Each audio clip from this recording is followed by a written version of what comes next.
Hi and welcome back. Okay, we're continuing along with understanding your audience completely. And in this video, we're going to look at VARK. So, VARK is a short, simple inventory whose dimensions are intuitively understood and whose applications are practical. Its use has helped people to learn more effectively and mentors to become more sensitive to the diversity of teaching strategies necessary to reach all learners. Now, this also helps people that are writing their book. Because as I mentioned in the previous video, knowing and understanding, what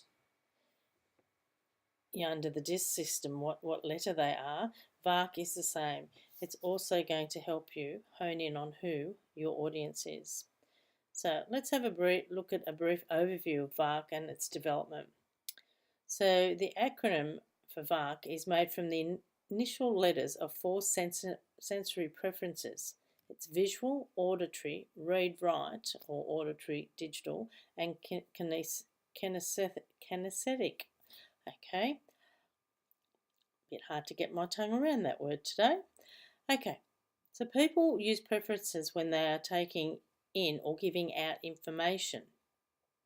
So this is really useful because if your audience is visual and your book is all text, it's not going to go down really well. So you need to know which category your audience falls into when it comes to VARK. So, if they are visual, you're going to need to have a lot more images in your book, pure and simple. So there'll be more images or videos as opposed to text. So, as an example, like I'm just saying, some people prefer to read about it, others to talk or draw, and some have no strong preferences for any one particular mode. So visual, let's have a look at this. This preference includes the depiction of information in charts, graphs, flowcharts, and all the symbolic arrows, circles, hierarchies, and other devices that instructors or authors use to represent what could have been presented in words. They love colour. So again, this is what I'm saying, that you would show it either via a image or video or with different kinds of charts and graphs. And if they're visual, if your audience is visual, you need to make sure that it's colour, not black and white.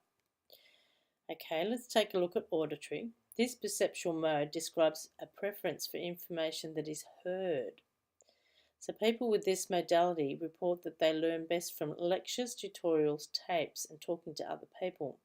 So then in this instance, perhaps you should turn your book into an MP3 so that they can actually listen to it on the go. Okay, read-write, auditory digital. This preference is for information displayed as words. So not surprisingly, many academics, accountants, lawyers, engineers have a strong preference for this modality, as well as, us authors and writers, because we love words. Okay, kinesthetic. Kinesthetic, there we go. Got my tongue around it. By definition, this modality refers to the perceptual preference related to the use of experience and practice, so simulated or real. So although such an experience may invoke other modalities, the key is that the student is connected to reality, either through experience, example, practice, or simulation. Okay, so hopefully all those have given you a bit more insight into who your audience is. If you can go through each of these videos and jot down all the things that we're going through, by the end of it you're going to have a pretty good snapshot of who your audience is, and it's really going to help.